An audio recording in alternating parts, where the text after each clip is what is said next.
जय जगन्नाथ पिलाने welcome to my channel study with Dipti मुझे दीप्ति सर। तो पिलाने केमिति अछ समस्ते भलरे थिबो मैं आशा करूची भलसे पढ़ापढ़ी कर। आज तो पिलाने अधिक दिन हम वीडियो अपलोड कर आज आम तो पढ़ा कौन ना दशम श्रेणीर इतिहास प्रथम विषय कौन ना भारतर जातीय आंदोलन गांधीजीकर आरंभ केमिति होइतिला ना आम से विषय देखा पिलाने देख एबे तुमर कौन मॉर्निंग क्लास स्टार्ट हो गलानी कालठू बोधे मॉर्निंग क्लास ना कौन किंतु तुम देख पे टाइम जमा वेस्ट करनी मोस्ट कौन मोस्ट पिला कहूँ कौन ना कौ पिला दशम श्रेणी पिला कहूँ कि तुम मैंने यही समर भैकेशन रे समस्ते निज सिलेबस को कंप्लीट कर माने सिलेबस को देख सिलेबस तुम पाखे निज पाखे गोटे रख बुझिपारे पिला मैंने। तो आस आस देखा भारतर जातीय आंदोलन कौन गांधी जुग कौन आम से विषय जाना ताकू पढ़ा भल भाव कौन देती बुझिपारे कि नहीं पिला मैंने। तो समस्ते गोटे नोट नोट खाता आणिक आस हरी बसी पड़ बुझिपारे कि देख सी कौन कहूँ देख पिला मैंने ना भारतीय जातीय आंदोलन पिला मैंने कौन करे भारतीय जातीय आंदोलन गांधी जुग नुह कि भारतीय जातीय आंदोलन रे गांधीजी का आविर्भाव पिला मैंने देख आमर प्राय 150-200 वर्ष पूर्वे कौन आमको इंग्लैंड कौन इंग्रेज मैंने शासन करुले हाँ कि नहीं पिला मैंने आम भारत को आसिकी आम भारतीय मान पाखे एकता अभाव आमको कौन शासन करुले तार आमर से आम शासन रु केमिति शासन को जमी हटाइबा से प्रति कौन विभिन्न प्रकार जातीय आंदोलन चलता हाँ कि नहीं पिला मैंने ताले सेठारे गांधीजी को महत्व कौन बा गांधीजी माने सेठारे स्थान कौन से पढ़ा बुझे कि नहीं पिला गांधीजी आविर्भाव गांधीजी किपरि भावे आविर्भाव कर से विषय रे ताले आम से विषय पढ़ा हाँ कि नहीं पिला मैंने। तो देख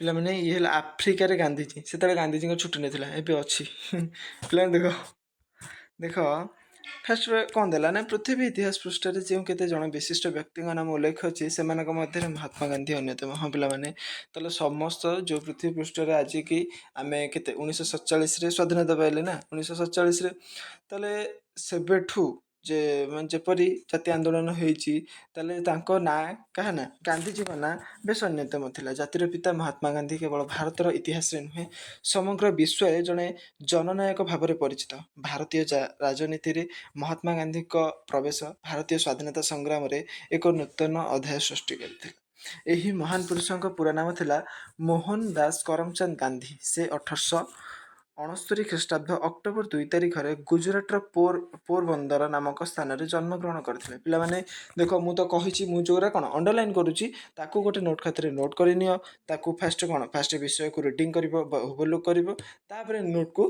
तुम पढ़ी पार ताहले तुम पिलामानकर तुम विषयटी पूरा माइंड रे पूरा सेटअप होगी बुझे पिला माने। तो तुम तो दशम श्रेणी आउ टाइम वेस्ट जमा करनी केतेबेले भी तुम परीक्षा आसी जाइपारे बुझिपारे कि नहीं केतेबेले भी तुम भावनी जे एबे परीक्षा नहीं बहुत आहरी अच्छी वर्षे तो एबे तो क्लास स्टार्ट है ना पिला मैंने क्लास स्टार्ट है आज पढ़ी काली पढ़ी एमती कर ना बुझे कि नहीं तुम जहाँ भावुच से माने सांगे सांगे कर हाँ भावुच पढ़ी सांगे सांगे बस पढ़ ना कि तुम कह आउ काली पढ़ी ना आउ टिके पढ़ी सेमती पढ़ी पारे बुझीगल कि नहीं पिला मैंने। तो देख एटा को ये कर ना महान पुरुष नाम पूरा ना कौन थिला ना मोहन दास करमचंद गांधी से केबे जन्मग्रहण करथिले 1869 केते अक्टोबर 2 कोठे ने गुजरातर पोरबंदर नामक स्थान जन्मग्रहण करथिले। 1882 ख्रीष्टाब्द से काहाकू विवाह करथिले कस्तूरबा को विवाह करथिले बुझीला। तापर देख ना कौन कहले 1888 अक्टोबर मासरे गांधीजी बारिस्टरी पढ़ापी इंग्लैंड यात्रा कले ताले केबे सी इंग्लैंड जाइथिले ना बारिस्टरी पढ़ापी केबे 1888 मसीह से जाइथिले। 1891 जून मासरे आईन शिक्षा समाप्ति पर से बारिस्टर भाव में राजकोट और बॉम्बे रे आईन व्यवसाय कले फास्ट ताले इटा गोटे मोस्ट इंपोर्टेंट क्वेश्चन पिला माने ना आईन शिक्षा समाप्ति पर बारिस्टरी होले ना आईन शिक्षा समाप्ति पर से बारिस्टरी होले बा वकील होले से ताले कोउठी थिले ना भाव में राजकोट आ कोउठी थिले बॉम्बे रे आईन व्यवसाय कले बुझिला पिला माने बुझीला कोउठी थिले ना बॉम्बे रे आईन व्यवसाय कले। ବୁଝିଲେ କି ପିଲାମାନେ? ତାପରେ ଦେଖ, ଦାଦା ଅବଦୁଲ୍ଲା ନାମକ ଜଣେ ଭାରତୀୟ ମୁସଲମାନ ବ୍ୟବସାୟୀଙ୍କ ଓକିଲ ରୂପେ ଏକ ମକଦ୍ଦମା ଲଢ଼ିବା ପାଇଁ ସେ ଦକ୍ଷିଣ ଆଫ୍ରିକାରେ ନାଟାଲ ନାମକ ସ୍ଥାନକୁ ଯାଇଥିଲେ। ତାହେଲେ ସେ ଯେଉଁ କୋଉଠିକି ଯାଇଥିଲେ ପିଲାମାନେ? ଦେଖ, ସେ ଭାରତୀୟ ମୁସଲମାନ ବ୍ୟବସାୟୀଙ୍କ ଓକିଲ ରୂପେ, ତାହେଲେ ଜଣେ ମୁସଲମାନ, ଭାରତୀୟ ମୁସଲମାନ, ସେ ଭାରତରେ ଜଣେ ମୁସଲମାନ ବ୍ୟବସାୟୀ ଥିଲେ। ତାଙ୍କର କେସ୍ଟା ଲଢ଼ିବା ପାଇଁ ସେ କୋଉଠିକି ଯାଇଥିଲେ?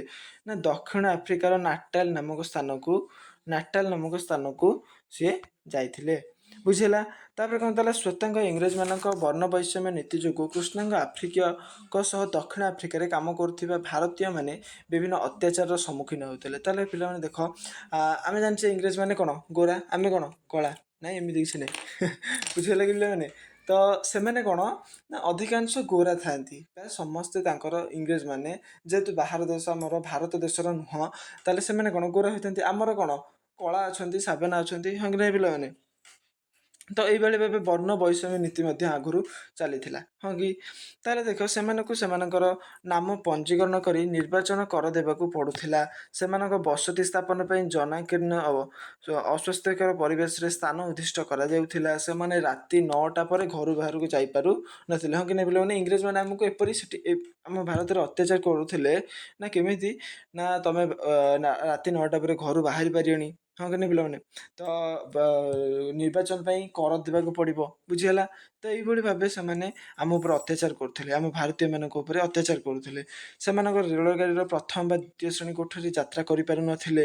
ସେଠାରେ ବସବାସ କରୁଥିବା ଭାରତୀୟ, ବୁଝିହେଲେ କି, ଭାରତୀୟ ବ୍ୟବସାୟୀ, ବଣିଜ, ଜାହାଜ ମାଲିକ ଶ୍ରମିକଙ୍କୁ ଶ୍ଵେତାଙ୍ଗ କୁଲି ବୋଲି ସମ୍ବୋଧନ କରୁଥିଲେ ଓ ନୀଚ ଦୃଷ୍ଟିରେ ଦେଖୁଥିଲେ। ବୁଝିହେଲା?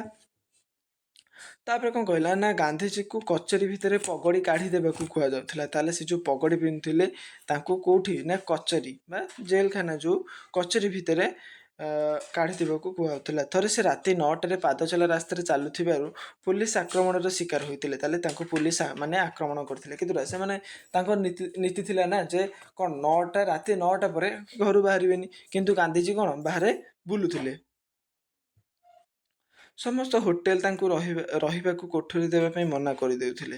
ଦିନେ ସେ ରେଳଗାଡ଼ିର ପ୍ରଥମ ଶ୍ରେଣୀ କୋଠରୀରେ ଯାତ୍ରା କରୁଥିବା ସମୟରେ ତାଙ୍କର ଜଣେ ଶ୍ଵେତାଙ୍ଗ ସହଯାତ୍ରୀଙ୍କ ଅଭିଯୋଗ କ୍ରମେ ଗୋଟିଏ ଷ୍ଟେସନରେ ରେଳଗାଡ଼ିର ଗାର୍ଡ ଓ ପୋଲିସଙ୍କ ଦ୍ୱାରା ତାଙ୍କୁ ଜିନିଷପତ୍ର ସହ ଉକ୍ତ ରେଳ କୋଠରୀରୁ ଠେଲି ବାହାର ଦିଆଯାଇଥିଲା। ଥରେ ସେ କ'ଣ ହେଇଛି ନା ଗାନ୍ଧିଜୀ କ'ଣ କରିଥିଲେ, ରେଳର ପ୍ରଥମ ଶ୍ରେଣୀରେ କ'ଣ କରୁଥିଲେ, ଯାତ୍ରା କରୁଥିଲେ। ତାହେଲେ କ'ଣ ଭାରତୀୟମାନଙ୍କୁ ମନା ଥିଲା ଯେ ତମେ ରେଳର ପ୍ରଥମ ଦ୍ୱିତୀୟ ଶ୍ରେଣୀରେ ଯାତ୍ରା କରିପାରିବ ନାହିଁ।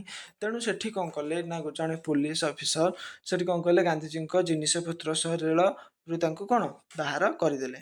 ଶ୍ଵେତାଙ୍ଗମାନଙ୍କ ବ୍ୟବହାରରେ ଗାନ୍ଧିଜୀଙ୍କର ମନ ବିଦ୍ରୋହୀ ହୋଇ ଉଠିଲା। ମାନେ ସେ ତାଙ୍କର କ'ଣ ଘୃଣା ଭାବ ଆସିଗଲା ସେତିକି ବେଳେ। ସେଠାରେ ଭାରତୀୟମାନଙ୍କ ମଧ୍ୟରେ ରାଜନୈତିକ ସଚେତନତା ଜାଗ୍ରତ କରିବା ପାଇଁ ଗାନ୍ଧିଜୀ 1894ରେ ନାଟାଲ ଭାରତୀୟ କଂଗ୍ରେସ ନାମକ ଏକ ରାଜନୈତିକ ଅନୁଷ୍ଠାନ ଗଠନ କଲେ। ତାହେଲେ ଗାନ୍ଧିଜୀ ପିଲାମାନେ କ'ଣ ଗଠନ କରିଥିଲେ ନା ନାଟାଲ ଭାରତୀୟ କେବେ 1894ରେ ନାଟାଲ ଭାରତୀୟ କଂଗ୍ରେସ ନାମକ ଏକ କ'ଣ ରାଜନୈତିକ ଅନୁଷ୍ଠାନ ଗଠନ କରିଥିଲେ। ବୁଝିହେଲା? ଶ୍ଵେତାଙ୍ଗମାନଙ୍କ ଅତ୍ୟାଚାର ସମ୍ବନ୍ଧରେ ଜନସାଧାରଣଙ୍କୁ ଅବଗତ କରାଇବା ପାଇଁ ଇଣ୍ଡିଆନ ଓପିନିଅନ, ତାହେଲେ କାହାକୁ ନା ଶ୍ଵେତାଙ୍ଗମାନଙ୍କ ଅତ୍ୟାଚାର ସମ୍ବନ୍ଧରେ, ଶ୍ଵେତାଙ୍ଗମାନେ ବା ଇଂରେଜମାନେ, ଶ୍ଵେତାଙ୍ଗମାନେ ଏଠି କାହାକୁ କହିଛି? ଇଂରେଜମାନଙ୍କୁ। ଇଂରେଜମାନେ ଆମ ଉପରେ ଯେଉଁ ଅତ୍ୟାଚାର କରୁଛନ୍ତି ତାକୁ ଅବଗତ, କାହାକୁ? ଜନସାଧାରଣମାନଙ୍କୁ, ମାନେ ଜନସାଧାରଣମାନଙ୍କୁ ଅବଗତ କରାଇବା ବା ଜଣାଇବା ପାଇଁ ସେ ଗୋଟେ କ'ଣ ନାମକ ସମ୍ବାଦପତ୍ର ଗଠନ କରିଥିଲେ ନା ଇଣ୍ଡିଆନ ଓପିନିଅନ। ବୁଝିହେଲା ପିଲାମାନେ? ତାହେଲେ ସେ କ'ଣ ଗଠନ କରିଥିଲେ? ଜନସାଧାରଣମାନଙ୍କୁ ଅବଗତ କରିବା ପାଇଁ କ'ଣ ଇଣ୍ଡିଆନ ଓପିନିଅନ। ବୁଝିହେଲା?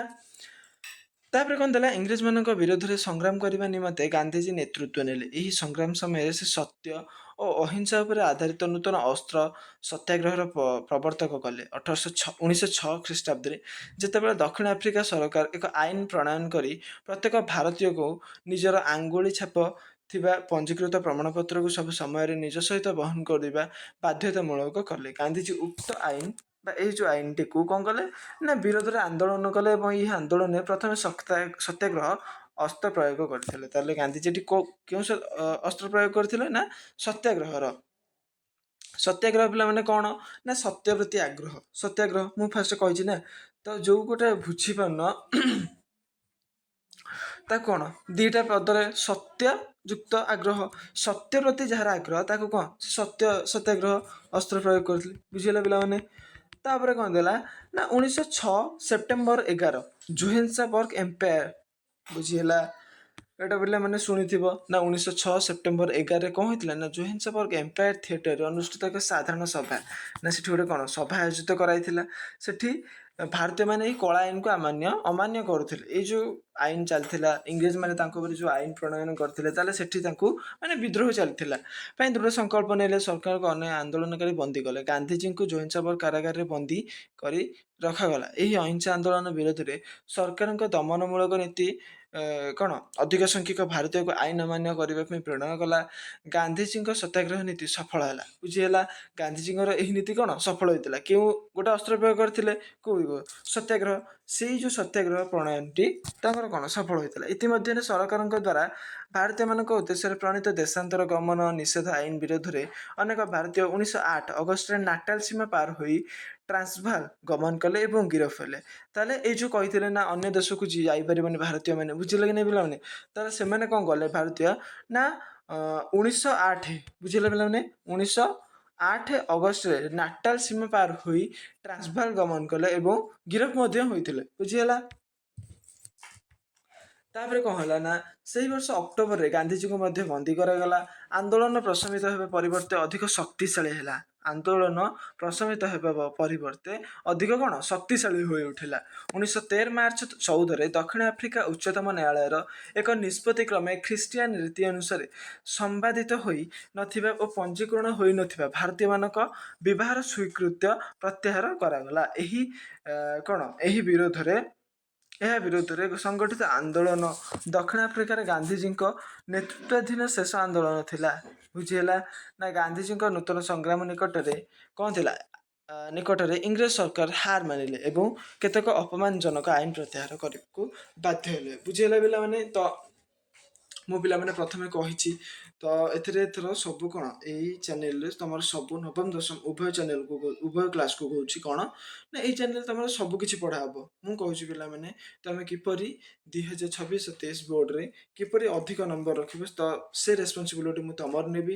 ବୁଝିଲେ କି ପିଲାମାନେ? ତୁମର ଖାଲି ଗୋଟେ କାମ କ'ଣ ନା ଭିଡ଼ିଓକୁ ଭଲସେ ଦେଖିବା, ତାକୁ ଭଲସେ ଶୁଣିବା, କ'ଣ ମୁଁ କହୁଛି, ବୁଝିଲେ କି ପିଲାମାନେ? ତାକୁ ଗୋଟେ ନୋଟ୍ ଖାତାରେ ନୋଟ୍ ଡାଉନ୍ କରିବା।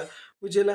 ତ ପିଲାମାନେ ଖାଲି ତ ଆମେ ପଢ଼ିବା ନୁହଁ, ମଜାମସ୍ତି କରିବା। ତ ଯେତିକି ସମୟ ପଢ଼ୁଛ ତ ସେତିକି ମନ ଧ୍ୟାନ ଦେଇକି ପଢ଼। ମାନେ କୁଆଡ଼େ ଏପଟ ସେପଟ ମାଇଣ୍ଡ କିଛି ଲଗାଅନି, କିଛି ମୋବାଇଲ ପାଖରେ ରଖନି। ତ ଫାଷ୍ଟ ତମେ ଦେଖ, ତମେ ଭାବିବ ମୁଁ ପଢ଼ିବି ନା, ତ ପଢ଼ିବି ମାନେ ପଢ଼ିବି। ବୁଝିଲେ କି ପିଲାମାନେ? ତ ଯଦି ଭିଡ଼ିଓଟାକୁ ପିଲାମାନେ ଭଲ ଲାଗୁଛି ତ ଲାଇକ୍ କର, ସେୟାର କରିଦିଅ ନିଜ ସାଙ୍ଗମାନଙ୍କ ପାଖକୁ, ସବସ୍କ୍ରାଇବ୍ କରିଦିଅ, ଯେପରି ପିଲାମାନେ କ'ଣ ତମକୁ ମୁଁ ପଢ଼େଇ ପାରିବି ଆଗକୁ ଭଲ ଭଲ ପାଠ। ବୁଝିଲା। ତ ପିଲାମାନେ ଭଲ ଲାଗୁଛି ନା ଭିଡ଼ିଓ? ତ ଯଦି ଭଲ ଲାଗୁଛି ପିଲାମାନେ ତ କମେଣ୍ଟ କର ଯେ ସେ ଭଲ ଲାଗୁଛି, ଆଉ କିଛି ଦିଅନ୍ତୁ, ନୋଟ୍ ଦିଅନ୍ତୁ। ବୁଝିଲେ କି ପିଲାମାନେ? ତ କିଛି ମୋତେ ବି ସଜେସନ୍ ଦିଅ। ତ ମୁଁ ସବୁ କିଛି ଜାଣିନି ନା, ସମସ୍ତେ ମୁଁ ବି କାହାଠୁ ଭଲ ଜିନିଷ ଶିଖିପାରେ କି ତମେମାନେ ମୋଠୁ କିଛି ଶିଖିପାର। ବୁଝିଲେ କି ପିଲାମାନେ? ତାପରେ ଦେଖିବା ପିଲାମାନେ, ଦେଖ ନା କ'ଣ 1915 ଜାନୁଆରୀ 9 ତାରିଖରେ ଗାନ୍ଧିଜୀ ଭାରତକୁ ଫେରିଲେ। ତାହେଲେ ସେ କେଉଁଠି ଥିଲେ ନା ଯାଇଥିଲେ କ'ଣ ଦକ୍ଷିଣ ଆଫ୍ରିକା। କେଉଁଠି କ'ଣ ନା ଭାରତୀୟ ମୁସଲମାନ କ'ଣ କେସ୍ ଲଢ଼ିବାକୁ ଫାଷ୍ଟରୁ କହିଛି, ହଁ କି ନା ପିଲାମାନେ? ଏବେ କ'ଣ ସେ 1915ରେ କେଉଁଠିକୁ ଆସିଲେ? ଭାରତକୁ ଫେରି ଆସିଲେ। ଗାନ୍ଧିଜୀ ଗୋପାଳକୃଷ୍ଣ ଗୋଖଲେଙ୍କ ତାଙ୍କ ନାଁ ରାଜନୈତିକ ଗୁରୁ ଭାବେ ଗ୍ରହଣ କରିଥିଲେ। ତ ସେ ରାଜନୈତିକ ଗୁରୁ ତାଙ୍କର କିଏ ଥିଲେ ପିଲାମାନେ? Most important question. କିଏ ନା ଗୋପାଳକୃଷ୍ଣ ଗୋଖଲେଙ୍କୁ ତାଙ୍କର ରାଜନୈତିକ ଗୁରୁ ଭାବେ ଗ୍ରହଣ କରୁଥିଲେ। ବୁଝିହେଲା। ଗୋଖଲେଙ୍କ ଉପଦେଶ ଅନୁଯାୟୀ ଗାନ୍ଧିଜୀ କ'ଣ କଲେ?